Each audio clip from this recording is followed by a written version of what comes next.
Well, I'm delighted on this FHS podcast to have the new CEO of Rotana, Philip Barnes. Philip, delighted to have you on our FHS podcast. Thank you for joining us today.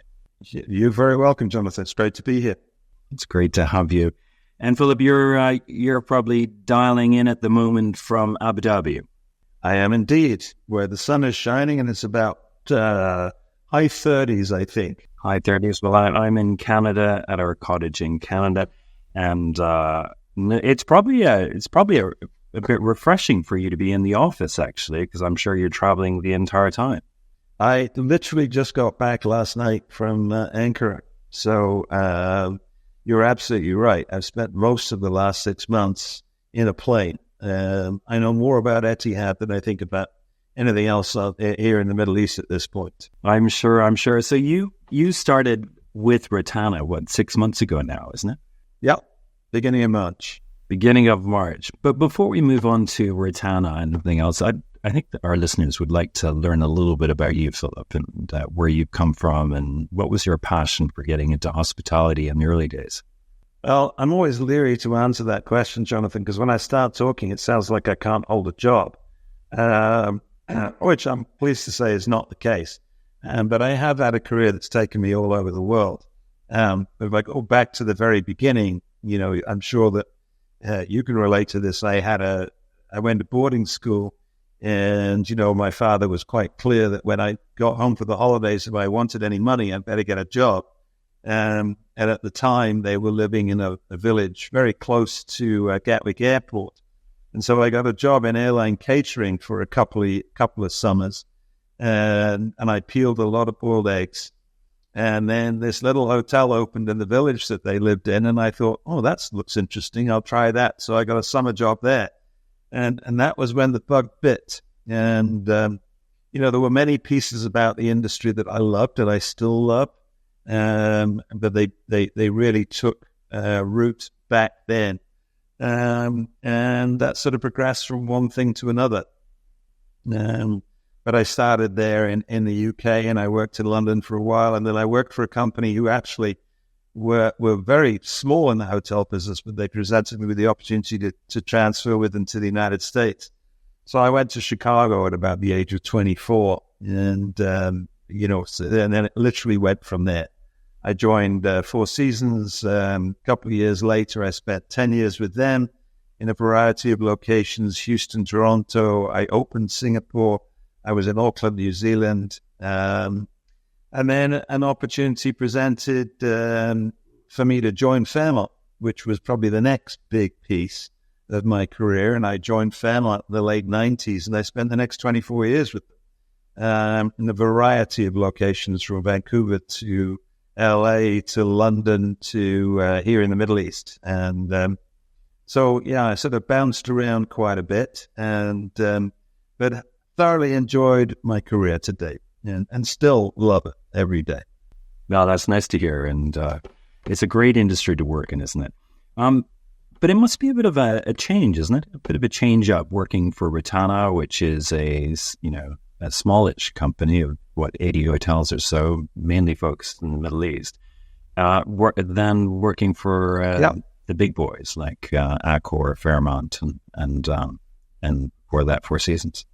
Right. Yeah, to a point, Jonathan. I mean, I don't think when I was with Four Seasons, we were very small. I want to say we had 25 hotels. And then Fairmont, when I joined, we were 70 hotels, I think, at most, when I was with them. So I was never with the big boys, as it were, the Accors, the Hiltons, unless I was part of a takeover, as we were at Fairmont. And so coming to Rotana for me is more of a manageable size. When I'm asked to describe the difference between the two, there are many, but obviously one is that not being part of those big brands, I feel like I'm in the hotel business, whereas they're in the business of hotels. I'm not trying to spread Rotana all over the world. That's not our goal. Our goal is to be the best regional brand within our area. Now, our area, it tends to expand and is expanding. But nonetheless, we've got this DNA that we like to take with us as we go forward. And that to me is a very important piece of any hotel brand, is what the DNA is. Yeah? So yes, it's different, but it's not different for me in the sense of where my background has been. Yeah, no, I can see that, and particularly before Fairmont was acquired by Accor. I would imagine that you're very close to your owners and investors as well. Well, I think if you asked me to describe Rotana, when I came out to meet with the chairman and the vice chair, and who were the catalysts for me coming to Rotana, I mean, these are both wonderful gentlemen. They started this company 33 years ago. And they have a passion for Rotana. They have a passion for the brand. They have a passion for the business. And spending time with them was really, it was the key point of coming here.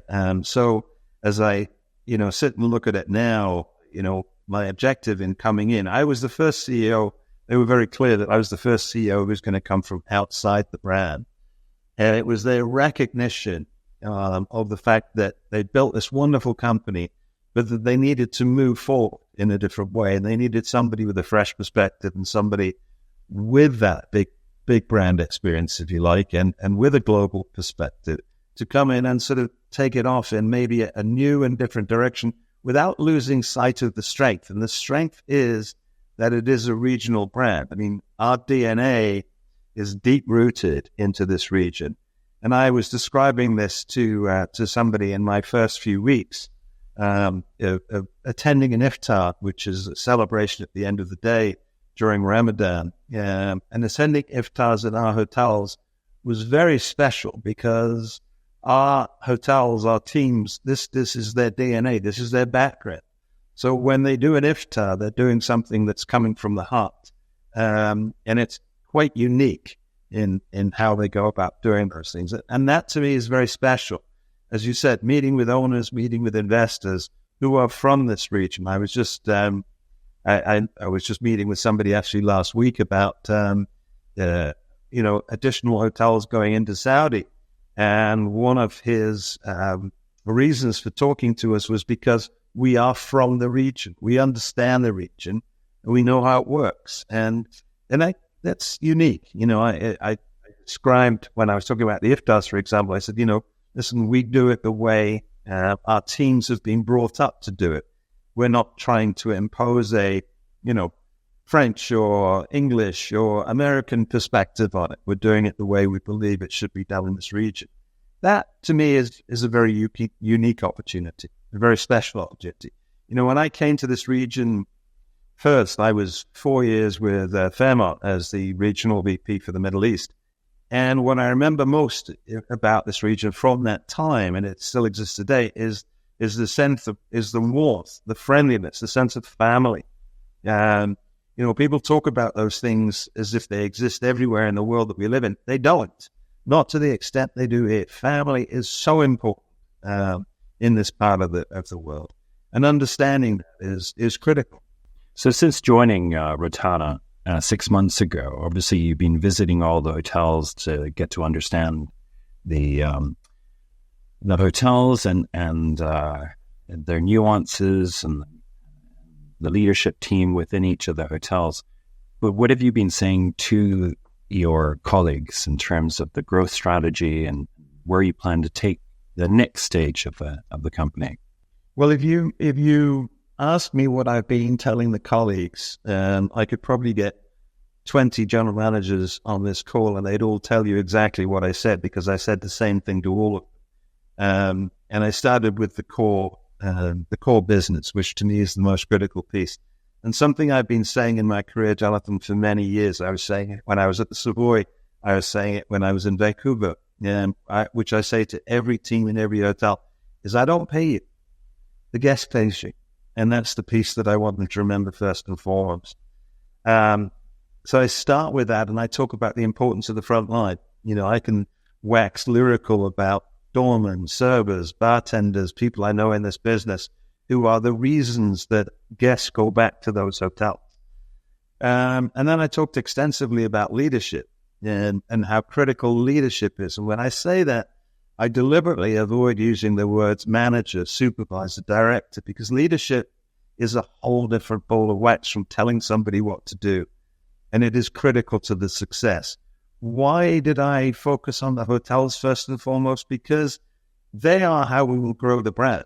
You know, when I meet an owner, 9 times out of 10, they'll tell me, I had a great experience at Sadia. I had a great experience at the Beach Rotana. I had a great experience at the Arjad. That's the catalyst on many occasions for an owner coming to us, wanting us to manage their property. And I think that that's something that we need to really focus on. You know, our development starts at the front line. It starts on how we take care of the guest. And if we do it well, then the numbers follow. It's as simple as that. You know, that if we're looking after the guests, we get the repeat business. And so our RGI grows, so our financial performance improves, et cetera, et cetera. So it was critical for me to make sure they understood where I was coming from in that respect. It was also critical for them to understand that I held them responsible and accountable for what happened. You know, as I said, we were a very small company 32 years ago, so there was a very centralized approach. And over the years, that didn't necessarily change. And it was something that I felt very strongly as the CEO needed to change. So I've put the responsibility for the businesses in the hands of the general managers. Again, driving performance is critical to our growth. Our success is built off our reputation. And our reputation is what other people say about us. It's not what we say about ourselves. So that's where the first 6 months is spent. And then looking at the whole issue of development and where do we want to go? Where do we see our opportunities? You know, I have a wonderful chairman who I could literally spend hours with. He's such a delight. You said to me, I'd love to be in Paris and I'd love to be in London. And I say, Chairman, I hear you. I understand that. I just, you know, the cost of entry, the challenges of operating in those cities, you know, is something we need to bear in mind. And then he says to me, but Phil, I want to go where the Emiratis go. And that tends to make life a little bit easier, because that's key for us in developing within the region. So our focus is within the region, but it is, you know, when I say the region to me is growing and expanding, as it were, all the time. I look at the CIS countries. I look at Greece. I look at Turkey. I look at Uzbekistan. We've got a hotel opening in Georgia in 2027. These are all, to me, part of the region because their DNA is also very much part of the region.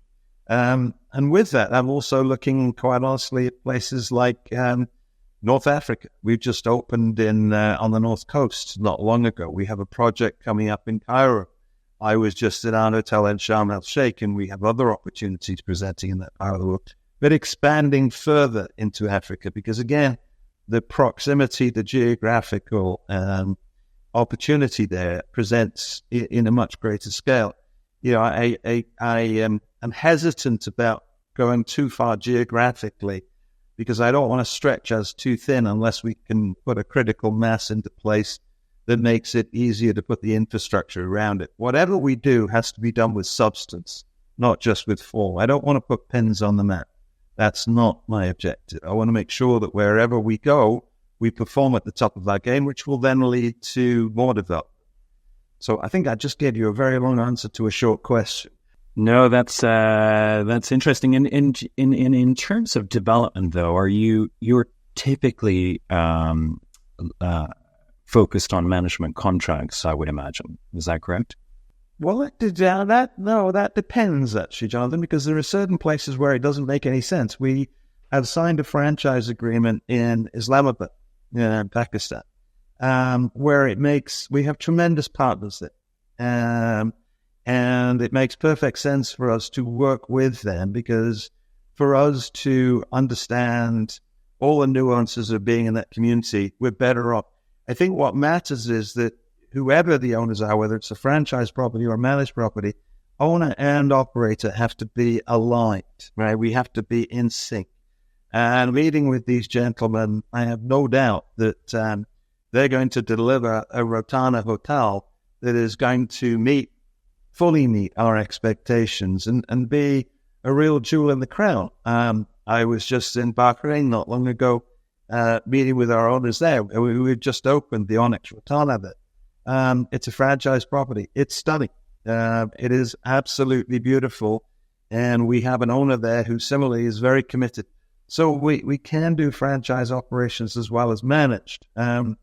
It just depends on the partner. It depends on the geography, what makes the most sense. But we are open to it. But as everything is, it's a partnership, right? And whatever you're doing, wherever you're doing it in the world, you're going into it on the basis of who is this partner, as indeed are we as their partner. Is it a good match? Is it going to work for both of us?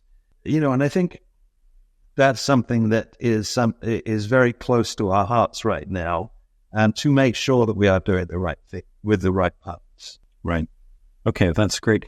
Tell me a little bit about your tagline, Treasured Time, because I know that reflects your deep commitment to guest experience. And how do you plan to align the company's expansion with this philosophy, and what role does technology play in enhancing guest experience across the new and existing portfolio properties? I mean, it's an interesting question, Jonathan. And the first thing I would say to you is it's not purely about the guest. It's also about the colleagues. It's also about everybody who's employed within Rotana. It's also about our partners. This is something that was created long before I joined Rotana, but really resonates with me. And when I've been asked this question, people say, what does it mean to you? And I say, well, for me personally, what it means is having dinner with my 3 kids, my favorite Italian restaurant in Vancouver, where I know everybody and they know me, and having a really enjoyable evening. That's my personal definition of treasured time. But as a guest, my definition of treasured time is that server in the restaurant or that bartender who made me feel like I was the most important person on the planet. Or that employee, when something went wrong, recognized my individual needs and opportunities and really played to that in addressing the issues. Because, listen, we're in the hotel business, things go wrong. So how we fix them is also an opportunity to create treasured time. One of my favorite, one of the favorite things that happened to me in my first few weeks is I was walking around Khalidia Palace downtown here in Abu Dhabi with our GM. And we were walking around. It was my first site inspection of the hotel. We're walking through the pool area, and this lady came rushing up to us in beach attire and said, "Are you Philip Barnes?" And I, at that point, I'm going, okay, I can't duck out of this. There's no way out. So, yes, I am. What did I do wrong? Where do I know you from? And I did none of the other above answers applied. Questions applied. And she said, I've been reading about you on LinkedIn. And I said, oh, okay. And she said, I want you to know I've been coming to this hotel for 10 years, and I come here because of the colleagues and because of the way they look after me. And this is my home away from home. That, quite honestly, Joe, that's treasured time, okay, when you get that kind of feedback and response. So I look at it that way. Treasured time to me is also the colleague I was just in. As I said, I was just in meetings in Ankara, and I met our GM from Baghdad there. It was the first time I've had a chance to meet him. And he talked in glowing terms about his 14 years with Rotana. That is treasured time. And as I went around, I met so many colleagues who'd been with the company for so many years and loved the fact that they were with Rotana. Again, that's treasured time. So for me, the expression is really important. I think I always say hotels are bricks and mortar. Okay, that's what they are. Doesn't matter, what name is on them. They're bricks and mortar. It's the team who will bring it to life. Yeah. And when they give you those memories, when they give you those special occasions that you walk away with saying, I'm coming back here because of how well they looked after me. I just used the example of my favorite Italian restaurant in Vancouver. I've been going to that restaurant for 10 years because I had a home there for the longest time. My kids know it. I know it. We know the owner. We know the servers. We know everybody in it. That's what matters in our business. And, yes, everything else needs to work. Yes, everything else needs to be clean and at the quality level that you expect. But you don't remember that. you remember the person who took care of you. And so I could wax lyrical on this subject for hours, quite honestly, because to me, it's the essence of being in the hotel.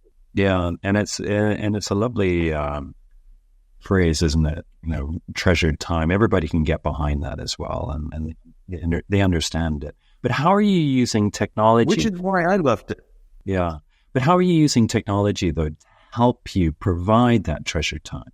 Well, we've just appointed Dominic Carr, who as our chief information, as our CIO, for lack of a better description.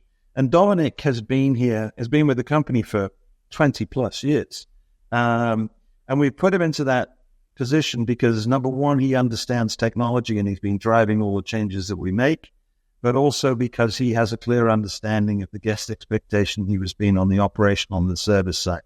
And I think pulling those things together is critically important. Technology, I mean, we're all overwhelmed with technology, let's face it. I mean, there's no exceptions in that area. And what Dominic is tasked with is to look at ways to enhance the guest experience. He has rolled out, for example, guest service technology, which will allow for better communications at a property level between the guest and the colleagues, to make sure that the guests can advise us very quickly via their phone if they need something or if they want something.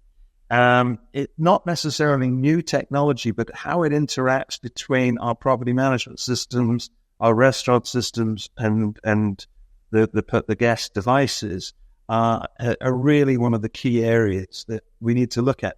And that's just one example of the types of things that Dominic's looking at as it relates to the future.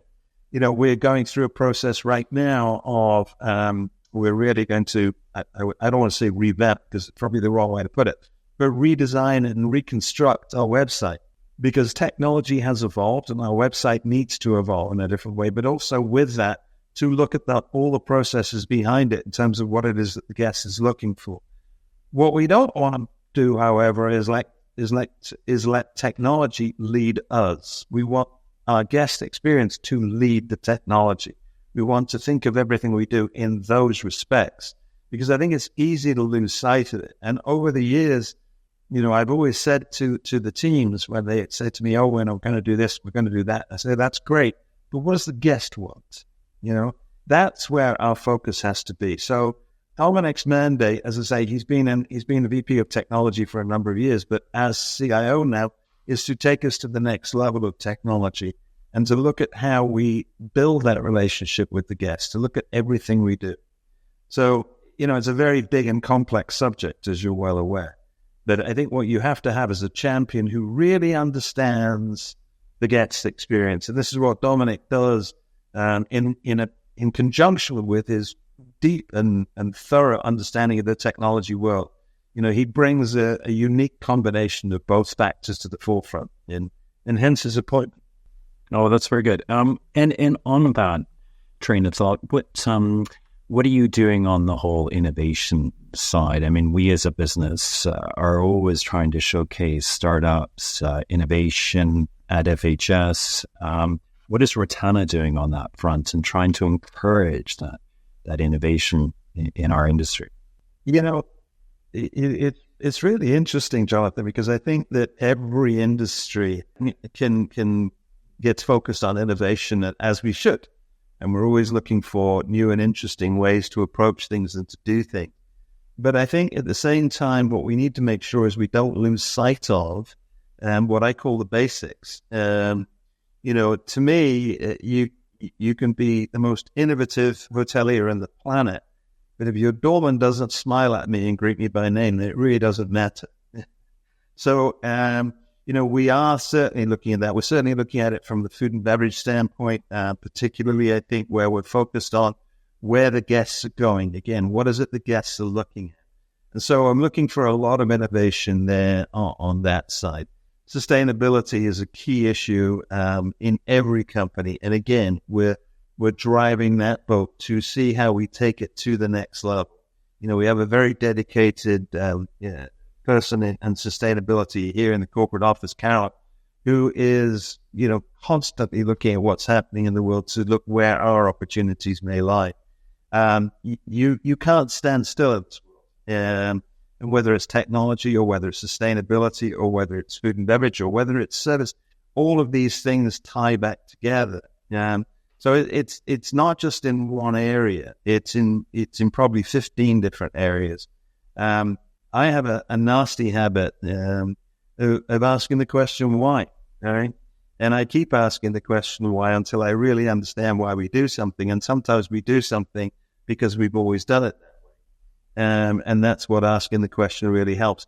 And it's in part, it's to drive that innovation, innovative thinking, if you like, of how do we do this differently? How do we do this better than we did yesterday?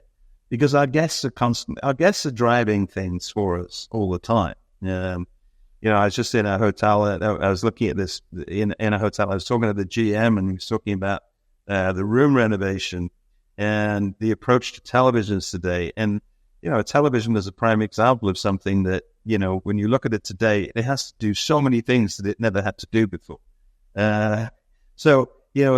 It's in every area of what we do. I think, and what matters is that your team is encouraged to think that way and bring things to the forefront. I certainly don't think that our corporate office and our corporate office team will be the ones who necessarily bring all the innovation to the front. It'll be the general manager. It'll be the food and beverage director. It'll be the chef. And I think what matters is that feedback is coming, and we're closely in touch with the field.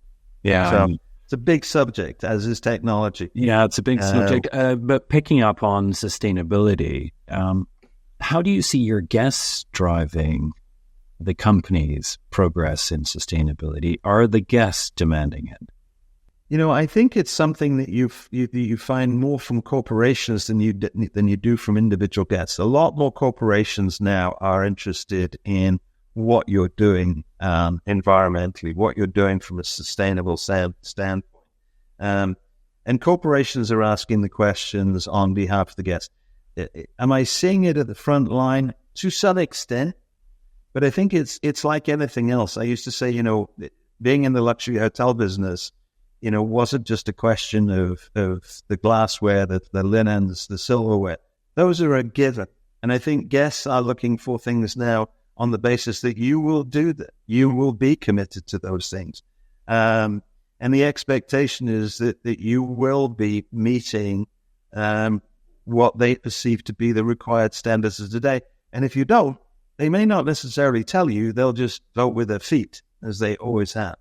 So, I think that we've got to try and, as it were, stay ahead of the guest, try to make sure that we are meeting expectations, but that we're also taking it a level above.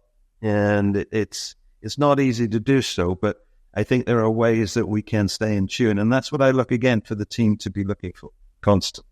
I suppose it's a little bit about storytelling and providing those experiences to your customers as well as to what you're doing. Yes. Well, and there's a lot of that. We had a turtle release on the beach at Saadiyat very recently. And the videos, the social media coverage, that is all an important part of the equation. And you're absolutely right. Telling the story is what gets people animated and engaged. But I think those things are very important without a shadow of a doubt. But I'm looking for the substance as well with that. That is just one example. And to me, there are probably 50 examples. I still see, and not just in hotels, and when I say hotels, I don't just mean ours, I still see too many single-use plastics being involved in the world. And I think we've eliminated 98% of them at this point in time. Right. But there's always something that you look at and go, we could do better on. So it's the big picture perspective without a shadow of a doubt, as the sort of information piece, but there's also the real substance below it and getting to grips with it. And it takes time. Well, Philip, as we get to the end of this podcast, it's great to have you as one of our Emerald sponsors of FHS World in Dubai coming up end of September at the Madinat Jumeirah. And I'd just like to ask you, how do you see, because we've had a long collaboration over the years, a really healthy dialogue between Rotana and ourselves, but how do you see as as being new to Rotana, how do you see FHS? Because we were together in Saudi, and but I'd like to right. I'd like to hear your views on what we're doing on this collaboration, and is there anything more that we could be doing as well in terms of providing, as you do with your clients, how can we enhance our service to our clients like yourselves? Well, I mean, if I talk, Jonathan, to, for example, Saudi, if you ask me what did I enjoy about that show or what did I get out of that show, I think the key is the availability of investors, the availability of owners, the availability of brands. It's a huge opportunity for us to talk to exactly the right audience and for those people to talk to exactly the right audience for them. So you really achieve a lot. And I think during that sort of what felt like 10 days, but was actually probably sort of 2.5 days, I lost track of the number of people that I met or the number of times I got dragged from one end of the show to the other to meet with somebody else who wanted to have a chat about what we were doing and how we were doing. And I'm not complaining about that because that to me is the joy of something like the FHS show in Saudi. And I'm looking forward to Dubai the same way. I mean, along the way, I will say I get the benefit of seeing colleagues from the industry that I don't necessarily see for, months on ends or sometimes even years on end. So that's an additional bonus. The speakers at the shows, I unfortunately haven't had the chance to get in front of as many of them as I would like because I'm usually running around trying to catch up with everybody else. But when I do get that opportunity, I always find it informative. I always find it beneficial. And I think for us, it's that it's a showcase opportunity for us, but it has real depth to it. When one looks at, for example, some of the travel shows that go on, I don't describe FHS that way, but when I look at some of the travel shows, they are showcasing opportunities that don't give you an awful lot else. This is a showcasing opportunity with depth, and that's why I enjoy it. That's what I really walked away from in Riyadh, and why I'm looking forward to it in Dubai.